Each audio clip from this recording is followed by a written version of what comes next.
Halawatha police වසමට අයත් මුගුණුවට වන කුලියන් කඩවර ප්‍රදේශයේ ගෙවත්තක නවතා තිබූ මෝටර් රථ දෙකකට හා යතුරු පැදියකට ඊයේ අලුයම ගිනි තබා තිබෙනවා.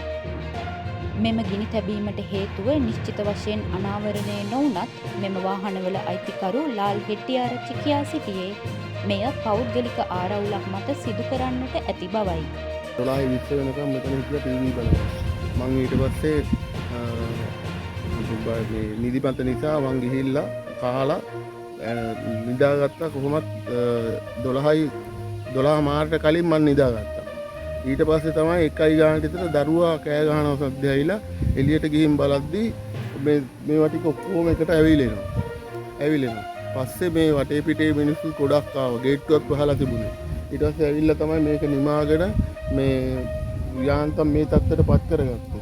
මේක ගන්න දෙයක් නෑ. මේක මෙහා කරලා බයිසිකලේ පෙරලා බයිසිකලේට ගින්දර තියලා අර කාර් එකට ගින්දර තුනම එකට ඇවිලි තිබුණේ. අර එළියට දුවගෙන ඉද්දි ඔක්කොම තුනම එකට ඇවිලි තිබුණේ. මං හිතන්නේ මේක මගෙන් පලි ගැනීමකට කරපු දෙයක්. පොත් ගෙලක මොකක් හරි එකට තමයි මේ කෝඩ්තරයකට කරපු දෙයක්. සැකසහිත කට්ටියක් ඉන්නවා. මම හිතන විදිහට ඒගොල්ලෝ වෙන්න පුළුවන්. පොඩි ගනුදෙනුවක් ඉල්ලලා ඒ ගනුදෙනුවේ ප්‍රශ්නකට තමයි මේක වෙලා තියෙන්නේ. අත දෙන්න දෙවිච්ච සල්ලි.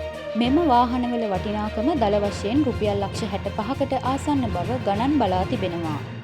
ලාල් හෙට්ටිආරච්චි ඊයේ අලුයම 12:30 වන තෙක් අවදිව සිට ඇති අතර මේ ගින්න සිදු වී ඇත්තේ අලුයම එකට පමණ බව පොලිසිය සැක කරනවා.